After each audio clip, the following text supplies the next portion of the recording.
Welcome back to Adhyayan Nexus Academic. My name is Aman Mehta और आज आपके लिए एक और नया लेक्चर आ चुका है अकाउंट का। क्लास 11 अकाउंट के अभी तक 2 लेक्चर मैं पहले ही अपलोड कर चुका हूं और आई होप आपने वो अच्छी तरह देख लिए होंगे। सारे डाउट सारे क्लियर हो चुके होंगे, सारे कॉन्सेप्ट क्लियर हो चुके होंगे और आज उसी चीज़ को हम आगे कंटिन्यू करेंगे। जो भी लास्ट 2 लेक्चर हमने लिए थे वो किस बेस पे लिए थे, हम चाहते थे कि हमारा अकाउंटिंग इक्वेशन का जो चैप्टर है उसका एक बेसिक तैयार हो जाए, एक बेस तैयार हो जाए और वो हम कर चुके हैं। तो आज का जो 3rd लेक्चर है ये लेक्चर आपके लिए बहुत इंपॉर्टेंट होगा और आपको अच्छी तरह एक एक चीज़ समझ में आएगी, लेकिन वो तभी हो सकता है जब आपने पिछले 2 लेक्चर अच्छे से देख लिए हो। आपको एक एक चीज़ पिछले 2 लेक्चर्स की याद होनी चाहिए कि कौन सी चीज़ कैसे थी, क्या कॉन्सेप्ट था, रट्टा नहीं, सिर्फ समझ में आ जाए वो बहुत है। तो अब आगे पहले एक रिकैप हो जाए फिर आगे बढ़ते हैं। तो हमने क्या करा था लास्ट के 2 लेक्चर्स में, टॉपिक्स कवर्ड ऑलरेडी। हमने क्या क्या कर लिया था, हमने फर्स्ट लेक्चर में कैपिटल के बारे में पढ़ा, हमने फिर लायबिलिटी के बारे में पढ़ा, फिर हमने असेट के बारे में पढ़ा और इनके हमने साथ साथ एग्जाम्पल्स भी लिए। इसके हमने 10 एग्जाम्पल लिए जो कि खुद में बेसिक अकाउंटिंग टर्म थे, ठीक है। लायबिलिटी के भी हमने काफ़ी एग्जाम्पल लिए, जैसे क्रेडिटर, बिल पेबल। असेट के अंदर हमने क्या क्या एग्जाम्पल लिए थे, बिल्डिंग, कैश, फर्नीचर, ये सारी चीज़ें। Debtor, bill receivable, goodwill, copyright, patent, ये सारी चीज़ें हमने पढ़ी थी और उसके बाद हमने ये लेक्चर एंड किया था। फिर हमने क्या देखा था, फिर हमने उसके बाद सेकंड लेक्चर शुरू करा और उसके अंदर हमने टाइप्स पढ़े। टाइप्स कहें या कैटेगरी कहें, हमने जब क्लासिफिकेशन करी, टाइप्स ऑफ असेट पढ़ा हमने।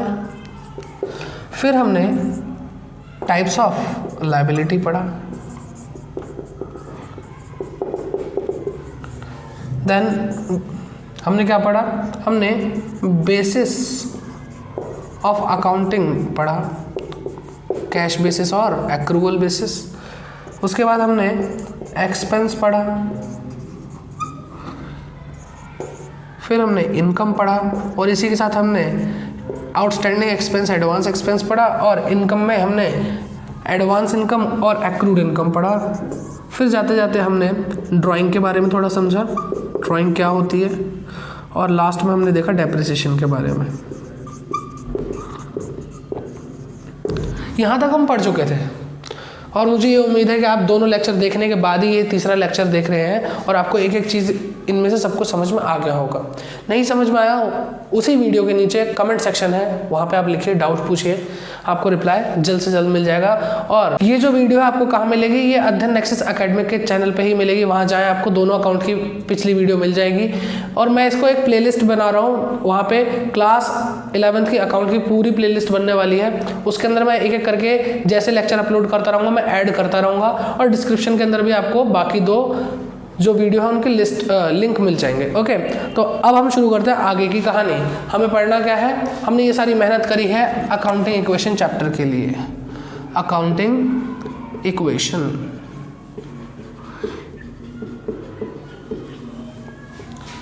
ठीक है, अकाउंटिंग इक्वेशन। अब मैंने आपको फर्स्ट लेक्चर के अंदर ही कुछ बताया था। मैंने कहा था कि बिजनेस ओनर क्या करता है, कैपिटल देता है, जो भी पैसा देता है, anything invested by the business owner into the business is called capital. तो वो कैपिटल देता है बिजनेस को, यानी वो फंड है।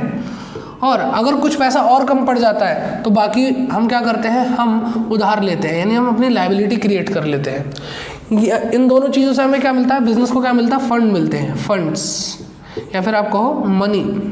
क्या मिलता है, मनी मिल जाती है। और ये फंड कहाँ यूटिलाइज होते हैं, हम इससे क्या ले लेते हैं, असेट्स खरीद लेते हैं। असेट्स क्या होते हैं, असेट्स होते हैं resources to run a business, ठीक है। तो आई होप ये बात थोड़ा आपको याद आ गई होगी। हमने जब पहले लेक्चर में इस चीज़ को कवर किया था कि capital plus liability is equal to asset, और ये क्या है, ये इक्वेशन है। और ये इक्वेशन हम कौन से सब्जेक्ट में पढ़ रहे हैं, अकाउंट्स में पढ़ रहे हैं, तो इसलिए ये इक्वेशन क्या कहलाएगी, अकाउंटिंग इक्वेशन कहलाएगी, ठीक है। तो रिकैप हमारा कंप्लीट हुआ। अब चीज़ों को हमें थोड़ा समझना चाहिए। अब आप सबसे पहले क्या देखेंगे, आप सबसे पहले अपने सब्जेक्ट का नाम देखेंगे। ठीक है, आपका सब्जेक्ट क्या है। आपके पास बुक होगी, नहीं होगी तो कोई बात नहीं, मैं आपको लिख के देता हूँ। उस बुक का नाम है double entry book keeping system. आपकी जो अकाउंट्स की बुक है उस पर ये लिखा होता है double entry book keeping system, यानी हम एक सिस्टम पढ़ रहे हैं बुक कीपिंग का। किस चीज़ का? बुक कीपिंग मतलब हिसाब किताब करना। ठीक है, हिसाब किताब करने का एक सिस्टम हम पढ़ रहे हैं जिसमें हम जो भी करते हैं उसकी डबल एंट्री होती है ना। 2 इम्पैक्ट होते हैं, 2 इम्पैक्ट, डुअलिटी प्रिंसिपल, बहुत सारी चीज़ें हैं कि आपको एकदम एग्जैक्ट स्ट्रेट में चीज़ें नहीं बताता, क्योंकि स्ट्रेट थ्योरी पढ़ने में किसी भी सब्जेक्ट की थोड़ा हैवी हो जाता है। तो मैं आपको बहुत इजी लैंग्वेज में चीज़ों को समझा रहा हूँ। ठीक है, वो चीज़ें हम वापस जब थ्योरी को पढ़ेंगे तो आपको बहुत सारी चीज़ें पता चलेंगी कि हमें तो बातों बातों में वो सारी चीज़ें बता भी दी, और जब हम थ्योरी पढ़े तो वो हमें समझ में आ गया। ठीक है, तो अभी आप इस पर ध्यान दीजिए। डबल एंट्री यानी हम क्या कर रहे हैं, हम 2 इम्पैक्ट दिखा रहे हैं किसी भी एक ट्रांजैक्शन के।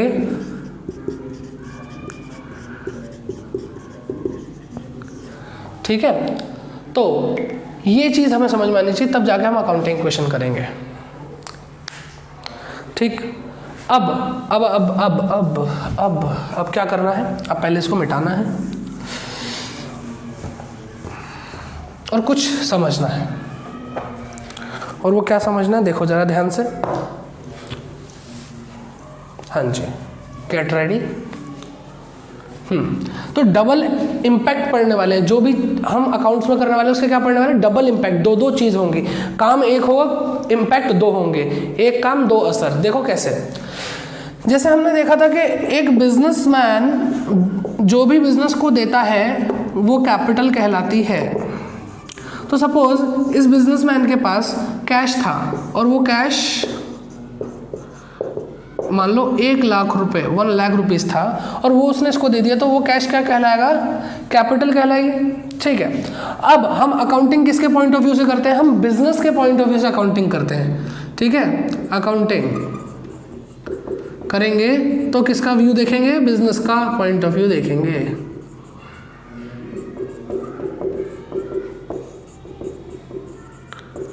ठीक है, तो बिजनेस पॉइंट ऑफ व्यू से अब देखो, ये तो ओनर है, मैं इस साइड पे आ जाता हूँ। बिजनेस के हिसाब से हम काम करेंगे। तो हम देख रहे हैं ये भाई साहब जो है इन्होंने हमें पैसा दिया। हाँ जी, पैसा दिया। अब एक बात बताओ, क्या ये जो पैसा दिया ये क्या बहुत बड़े साधु धर्मात्मा थे कि पैसा दे दिया, कुछ चाहिए नहीं, इन्होंने कैपिटल लगाई क्यों, इन्होंने इन्वेस्टमेंट की क्यों, ऐसा क्यों किया? क्योंकि ये चाहते हैं कि जब ये पैसा दें तो जब बिजनेस अपना काम करे तो वो प्रॉफिट कमाए, तो वो प्रॉफिट किसको मिले, इस बिजनेसमैन को मिले। ठीक है, इसलिए उन्होंने पैसा लगाया। अदरवाइज पैसा लगाने की क्या जरूरत है जब हमें कुछ कमाना ही नहीं। हम बिजनेस कर रहे हैं तो बिजनेस किस लिए हो रहा है, प्रॉफिट के लिए हो रहा है। ठीक है, तो एक तरह से ये है कि ये पैसा बिजनेस के पास पड़ा हुआ है, जो 1 लाख रुपए दिए हैं बिजनेस ओनर ने, बिजनेस के पास पड़ा हुआ है, और ये एक उधार है। कैपिटल इज ऑल्सो उधार। क्या है, कैपिटल भी उधार है। ओके, एक तरह का उधार है। लेकिन अब आप कहोगे सर ये तो जो आपने बताया था लाइबिलिटी, वो होता था उधार, तो है ना, वो होता था उधार।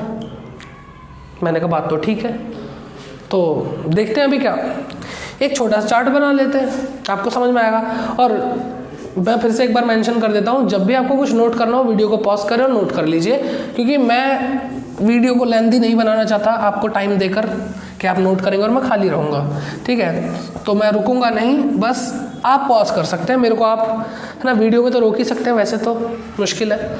चलो जी, अब देखो ध्यान से, अब लायबिलिटी को थोड़ा ध्यान से देखते हैं। लायबिलिटी को मैं 2 जगह बांटता हूँ, फिलहाल 2 जगह बांट लेते हैं। ये टाइप नहीं है, टाइप तो हमने सेकंड वीडियो में देखी, वो टाइप नहीं है, बस अभी पहले देखो क्या कर रहा हूँ मैं। लायबिलिटी को 2 तरीके से बांट लेते हैं। 2 मतलब जो इस बार कॉन्टेक्स्ट है वो है अंदर और बाहर, इंटरनल और एक्सटर्नल। लायबिलिटी इंटरनल भी हो सकती है, एक्सटर्नल भी हो सकती है। बिजनेस का अपना कौन है उसका रिश्तेदार, जो भी है वो इंटरनल लायबिलिटी क्रिएट कर रहा है। और इंटरनल लायबिलिटी कौन क्रिएट कर रहा है, किससे क्रिएट हो रही है, कैपिटल से। कैपिटल क्या है, एक इंटरनल लायबिलिटी है। क्यों, क्योंकि ये रहा बिजनेस और बिजनेसमैन ने इसको पैसा दिया। अब ये बार बार, जैसे बाकी पराये लोग होते हैं, जैसे बैंक है, वो कहता पैसे लाओ, हर महीने पैसे मांगता है, लोन की EMI।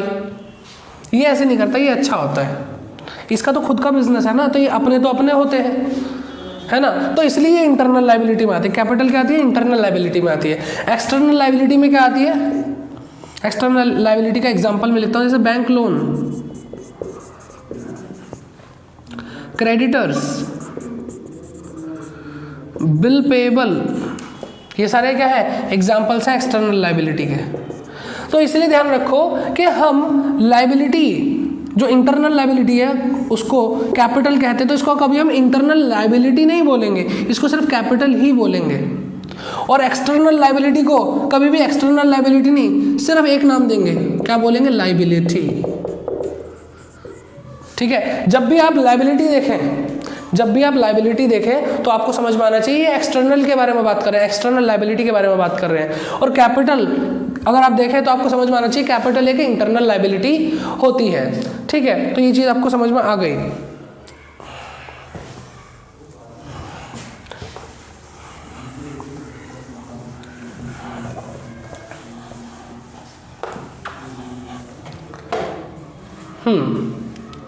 तो अब क्या किया जाए, ध्यान से देखें।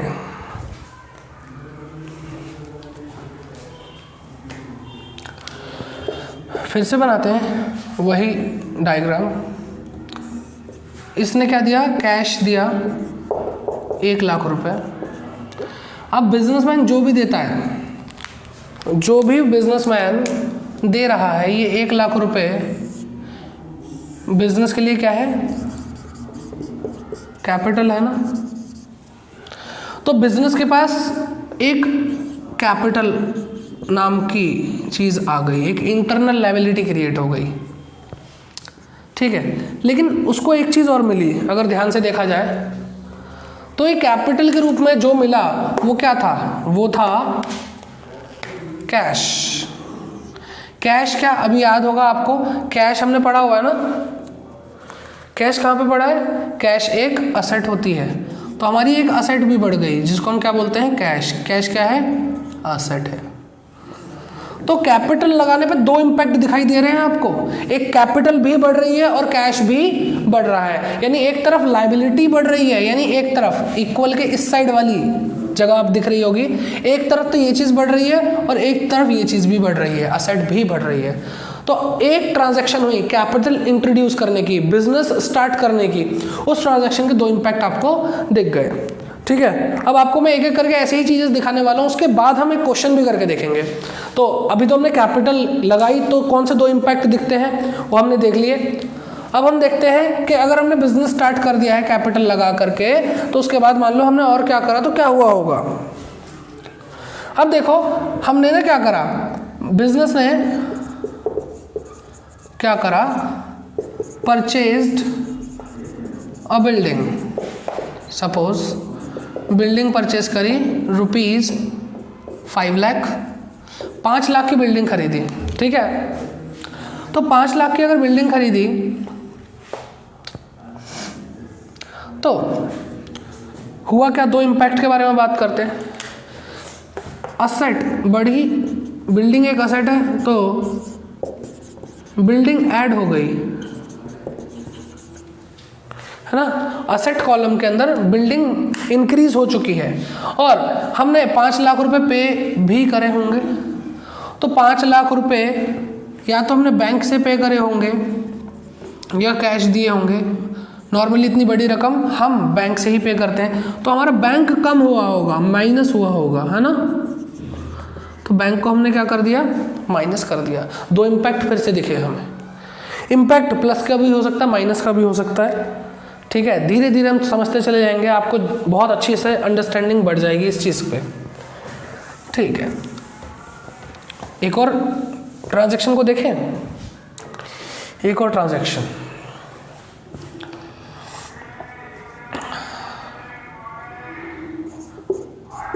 परचेज्ड गुड्स या बोले स्टॉक, है ना। स्टॉक को हम क्या बोलते हैं, स्टॉक के दो नाम और हैं, या तो हम इसको गुड्स भी बोलते हैं या फिर हम इसको इन्वेंट्री भी बोलते हैं। अभी देखो कच्चा पक्का काम हो रहा है, क्या हो रहा है, कच्चा पक्का काम हो रहा है। आपको अभी डिटेलिंग में नहीं ले जा रहा मैं, कई चीज़ों में, कुछ चीज़ों में डिटेलिंग पे भी लेके जा रहा हूँ। अब जैसे गुड्स और इन्वेंट्री और स्टॉक में थोड़ा थोड़ा अंतर होता है, लेकिन अभी फ़िलहाल के लिए आप ये समझ सकते हो कि हाँ ठीक है, ये तीनों एक ही है, ठीक है। तो हमने गुड्स परचेज करे, तो गुड्स परचेज करे कितने रुपए के, 4 रुपीज़ 5000, ठीक है। इस बार चलो उधार पे लेते हैं, ऑन क्रेडिट, हमने उधार खरीदे। जब हमने स्टॉक या फिर कहें गुड्स उधार खरीदे तो हुआ क्या होगा, खरीदे हैं तो स्टॉक बड़ा होगा, स्टॉक एक असेट है, इंक्रीज हो रही है। और हमने अब क्रेडिट पर खरीदे हैं तो हमारा उधार भी बढ़ गया, हमारी लायबिलिटी बढ़ गई। और जब हम किसी से परचेज करते हैं गुड्स क्रेडिट पर तो वो इंसान हमारा क्रेडिटर बन जाता है, क्योंकि हमें उसको पैसा लौटाना होता है, ठीक है। तो हमारी एक लायबिलिटी भी इंक्रीज हो रही है, जिसको हम क्रेडिटर बोलते हैं। आई होप आपको दो इम्पैक्ट निकालने आ रहे हैं। आपको कोई भी एक ट्रांजैक्शन ऐसे बताई जाएगी और आपको उससे दो इम्पैक्ट क्रिएट करने आने चाहिए। क्रिएट तो कहना गलत होगा, कि आपको आइडेंटिफाई करना आना चाहिए कौन से दो इम्पैक्ट हो रहे हैं, ठीक है। और अकाउंटिंग इक्वेशन में हम प्लस या माइनस से ही इम्पैक्ट को देखते हैं। तो आई होप यहाँ तक आपको चीज़ें समझ में आ चुकी हैं। अब कार्यवाही को आगे बढ़ाया जाए, ठीक है। अब आप तैयार हैं क्वेश्चंस करने के लिए, तो मैं क्या करूं, पहले मैं एक काम करता हूं, एक क्वेश्चन लिख लेता हूं ताकि क्वेश्चन लिखने में टाइम वेस्ट ना हो, और उसके बाद आपको वो पूरा क्वेश्चन मैं करा देता हूं। बोर्ड पे लिख लेता हूं, ज़्यादा अच्छा रहेगा। कोई भी क्वेश्चन मैं बुक से देख के करा, सिर्फ सॉल्यूशन लिख दूंगा तो आप करेक्ट नहीं कर पाएंगे। तो आपको एक क्वेश्चन बोर्ड पे लिखा हुआ दिखाई देने वाला है अब, ठीक है। तो आपको अब यहाँ पे क्वेश्चन दिख रहा होगा, इस क्वेश्चन को हम सॉल्व करने वाले हैं। आप पहले क्वेश्चन अच्छे से रीड कर लीजिए, और आपको हर बार पूरे अमाउंट के दो इम्पैक्ट देखने हैं, ठीक है। पूरे अमाउंट के, इस बात पे थोड़ा ध्यान दीजिए, पूरे अमाउंट के दो इम्पैक्ट देखने हैं। यानी अगर 4000 रुपये का एक इम्पैक्ट आ रहा है तो दूसरा भी 4000 का आएगा। 4000 रुपये का इम्पैक्ट नहीं है, 4000 का इम्पैक्ट नहीं है, तो वो टुकड़ों में आएगा, ठीक है। तो देखते हैं हम क्वेश्चन करेंगे, हमें अंडरस्टैंडिंग अपने आप हो जाएगी कि मैं क्या कह रहा हूँ। ओके, तो क्वेश्चन है प्रिपेयर अकाउंटिंग इक्वेशन, और आपको कुछ 5 ट्रांजैक्शन यहाँ पे दिए हैं। मैंने थोड़ा ज़्यादा इजी भी नहीं रखा, थोड़ा आसान भी, मतलब ज़्यादा हार्ड भी नहीं रखा, तो वो चीज़ें मैंने आपको उस वे में क्वेश्चन प्रिपेयर किया है। Monu started business with cash ₹5 lakh and building 3 lakh. 5 lakh रुपए उसने कैश लगाया मोनू ने, और बिल्डिंग के लिए 3 लाख रुपए की बिल्डिंग थी वो लेके आया। ये दो चीज़ें लेके आया और उसने अपना बिजनेस स्टार्ट करा, ठीक है। तो हम यहाँ पे लिखेंगे सबसे पहली transaction, Monu started business. Monu ने अपना बिजनेस स्टार्ट करा। अब बिजनेस स्टार्ट करा तो क्या क्या आया उसके पास, असेट आई और कैपिटल तो बढ़ी रही है, ठीक है। तो वो कैश लाया और वो बिल्डिंग भी लाया। अब यहाँ पे हमने क्या करा, देखो ध्यान से। सबसे पहले जब आप आंसर बनाएंगे, आंसर के लिए आप एक टेबल बनाने वाले हैं, जिसमें पहला कॉलम होगा ट्रांजैक्शन का। जो भी आपको क्वेश्चन में ट्रांजैक्शन दिए है उसको आपको शॉर्ट करके लिखना है, समझाना है कि हम कौन सी ट्रांजैक्शन के बारे में अकाउंटिंग इक्वेशन में इम्पैक्ट दिखाने वाले हैं, ठीक है। और फिर आपको असेट, लायबिलिटी और कैपिटल का कॉलम बनाना है, और उसके असेट के अंदर सब कॉलम्स और दिखाई देंगे जो अलग अलग असेट के इम्पैक्ट यहाँ पे पड़ रहे हैं। ओके, तो यहाँ पे क्या है, मोनू स्टार्टेड बिजनेस, उसने बिजनेस स्टार्ट करा और 5 लाख रुपए वो कहाँ पे लाया, कैपिटल के लिए लाया। तो 5 लाख रुपए हमने कैपिटल में ऐड कर दिए, और 3 लाख रुपए की वो बिल्डिंग लाया, 3 लाख रुपीज़ हमने बिल्डिंग में ऐड कर दिए। ओके, अब anything invested by the businessman, businessman ने क्या इन्वेस्ट करा, बिजनेसमैन ने 8 लाख रुपए की जो असेट थी वो उसको दी, तो 8 लाख रुपीज़ क्या होंगे, 8 लाख रुपीज़ हमारी कैपिटल में ऐड हो जाएंगे। आपको समझ में आया, ठीक है। ये वाला पॉइंट हमें क्लियर हो गया। ओके, अब दूसरी ट्रांजैक्शन में क्या लिखा है, दूसरी ट्रांजेक्शन में लिखा purchase goods for ₹9,000 in cash, cash में गुड्स परचेज करे हैं, है ना, तो परचेज्ड गुड्स इन कैश। अगर हमने गुड्स परचेज करे कैश में तो हमारा एक और एसेट हमारे पास आ जाएगी, वो है स्टॉक। यहाँ पे तो स्टॉक कुछ भी नहीं था, लेकिन सेकंड ट्रांजैक्शन जैसी हुई तो हमारा कैश 9,000 रुपीज़ कम हो गया और हमारे स्टॉक के अंदर 9,000 रुपीज़ ऐड हो गए। बिल्डिंग के अंदर कोई चीज़ नहीं है तो हम यहाँ पे 0 लिखेंगे, ठीक है। और लायबिलिटी के अंदर, लायबिलिटी और कैपिटल के अंदर भी कोई चेंज नहीं है तो हम यहाँ पे कुछ नहीं लिखेंगे। अभी फिलहाल मैं यहाँ पे खाली छोड़ रहा हूँ मैं जगह, ताकि अगर कोई लायबिलिटी आए तो हम यहाँ पे उसके अकॉर्डिंगली कर सकें, आंसर को लिख सकें। क्योंकि अगर हम पहले से ही फिल करते हुए चले जाएंगे, बाद में लायबिलिटी के सब कॉलम और बढ़ गए तो प्रॉब्लम हो सकती है, ठीक है।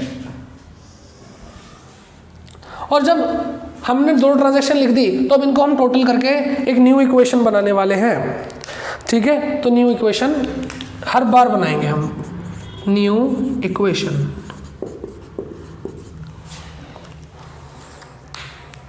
ओके, तो न्यू इक्वेशन हमारे पास क्या आ रही है?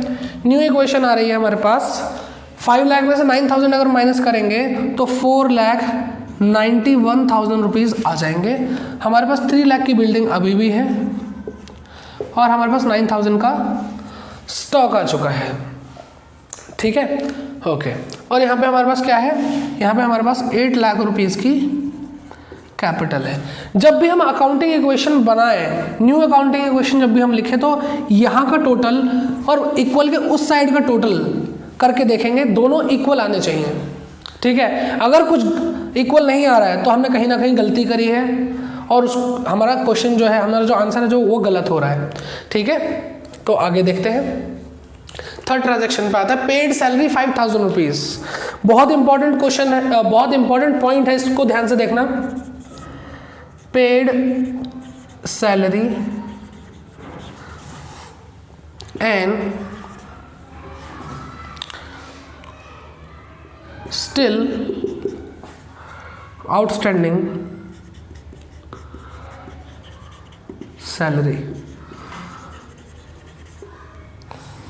ठीक है। यहाँ पे आप अमाउंट लिख दें तो ज़्यादा बेटर है। Paid salary of ₹5,000 and 1,000 is still outstanding, ऐसे लिख सकते हैं, ठीक है। तो देखो ज़रा, अब हमने क्या करा, सैलरी पे करी है, कितने रुपीज़ पे करें हमने। जब पे करोगे तो कैश तो कम होगा ना, तो यहाँ से हम क्या माइनस करेंगे, 5,000 रुपीज़ पे करा है तो कैश में से हम 5,000 माइनस कर देंगे, ठीक है। और 1,000 रुपीज़ की अभी सैलरी देनी है, हमने दी नहीं है। आउटस्टैंडिंग का मतलब क्या होता है, लास्ट लेक्चर में हमने देखा था, आउटस्टैंडिंग एक्सपेंस। सैलरी क्या है, एक एक्सपेंस है जो कि आउटस्टैंडिंग हो गया है, यानी हमने अभी तक उसकी पेमेंट नहीं करी। कितना है, 1,000 की। तो यहाँ पे हम एक सब कॉलम में लिखेंगे लायबिलिटी के आउटस्टैंडिंग सैलरी, ठीक है। अभी तक पहली ट्रांजैक्शन दूसरी ट्रांजैक्शन में 0 अमाउंट था, ठीक है, और न्यू इक्वेशन में भी 0 अमाउंट आने वाला है।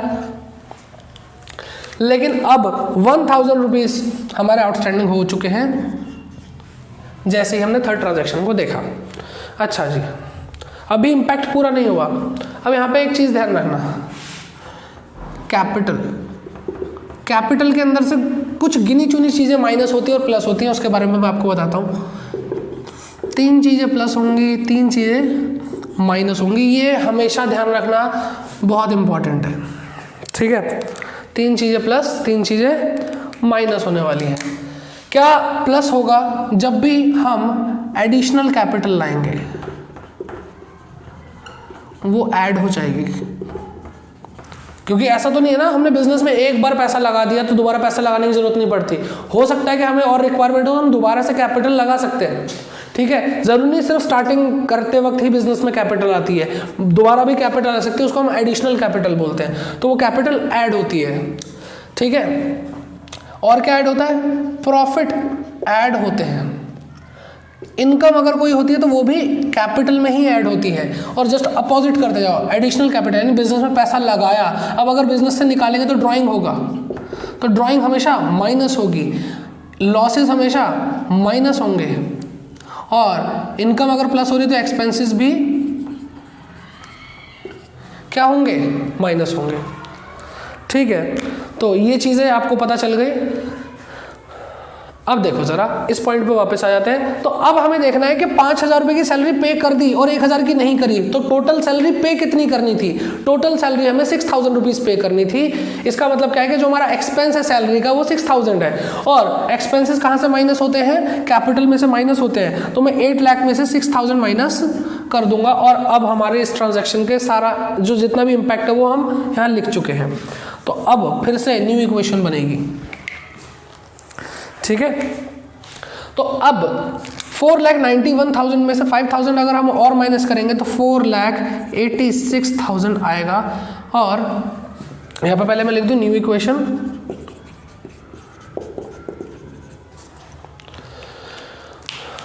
यहाँ पे बिल्डिंग में कोई इम्पैक्ट नहीं, स्टॉक पे भी कोई इम्पैक्ट नहीं, बाकी इम्पैक्ट हम लिख चुके हैं।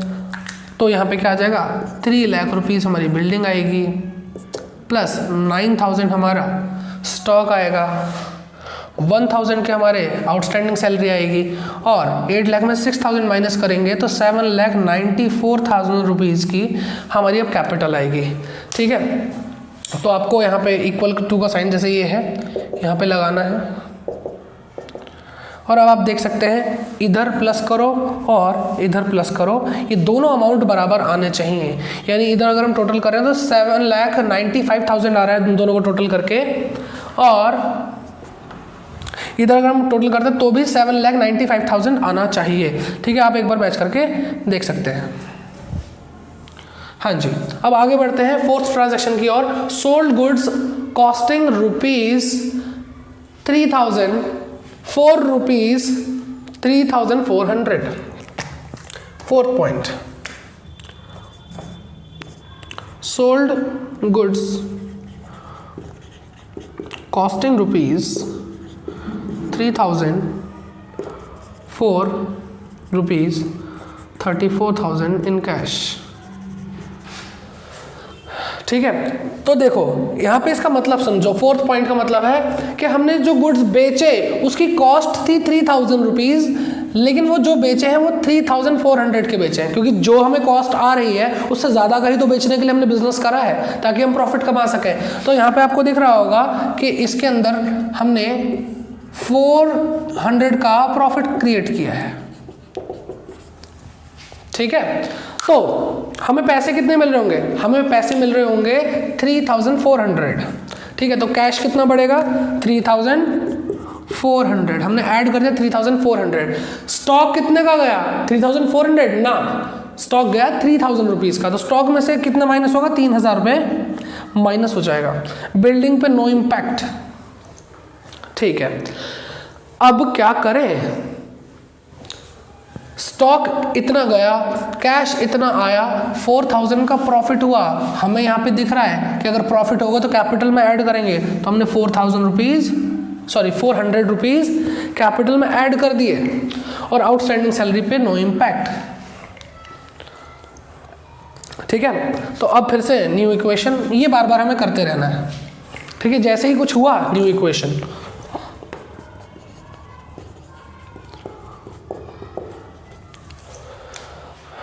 अब इसमें हम ऐड करते हैं तो ये आएगा 4,89,400 plus 3 lakhs plus 6,000 is equal to 1,000 plus में आ जाएगा 7,94,400। आसान है ना? बहुत आसान है, मतलब क्या बताएं, बहुत ज़्यादा ही आसान है। अब last point, withdrawn cash for personal use. Personal use मतलब ड्राइंग है ना। पर्सनल यूज का मतलब ड्राइंग। कितने पैसे निकाल लिए? 20,000 रुपये निकाल लिए, ठीक है। तो 20,000 रुपये हमने निकाल लिए, तो कैश में से 20,000 माइनस हो जाएंगे। बिल्डिंग पे नो इम्पैक्ट, स्टॉक पे नो इम्पैक्ट, आउटस्टैंडिंग सैलरी पे भी नो इम्पैक्ट। और ड्राइंग करोगे तो कहाँ से माइनस होगा? कैपिटल में से माइनस होगा। तो 20,000 हमने कैपिटल में से माइनस कर दिए। अब बस आखिरी बार न्यू इक्वेशन, ठीक है, न्यू इक्वेशन बनाएंगे हम, और यहाँ पे हमारा क्वेश्चन खत्म और वीडियो भी ओवर। तो बस न्यू इक्वेशन लिख लेने दो। न्यू इक्वेशन,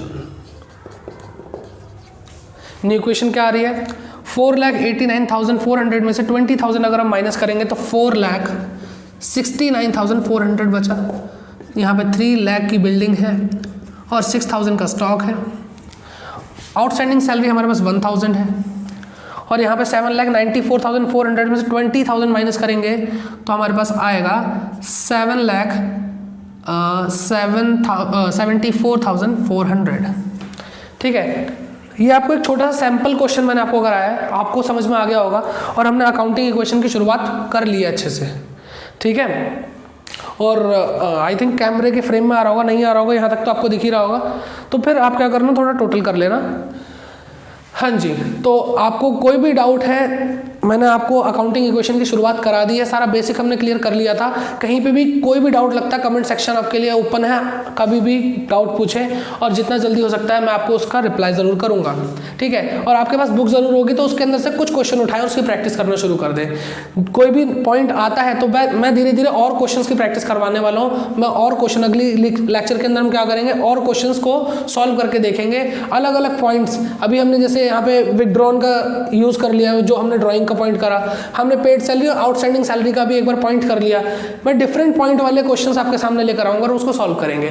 ठीक है, तब तक के लिए सबसे पहले तो ये मैं बोल दूं आपको कि हमारे चैनल को सब्सक्राइब करें, अध्ययन नेक्सस एकेडमिक को, और हमारा एक और चैनल है अध्ययन नेक्सस, जहाँ पे आपको कॉम्पिटिशन एग्जाम की पूरी तैयारी कराई जा रही है। इस टाइम आपका एसएससी सीजीएल सीएचएसएल का बैच चल रहा है, तो उसको जाके भी सब्सक्राइब करें। उसका भी लिंक मैं कमेंट सेक्शन में पिन कर दूंगा, और जितने भी हमारे अध्ययन नेक्सस के सोशल मीडिया प्लेटफॉर्म है उसका भी लिंक आपको डिस्क्रिप्शन बॉक्स में मिल जाएगा। तब तक के लिए स्टे ब्लेस्ड, गुड बाय।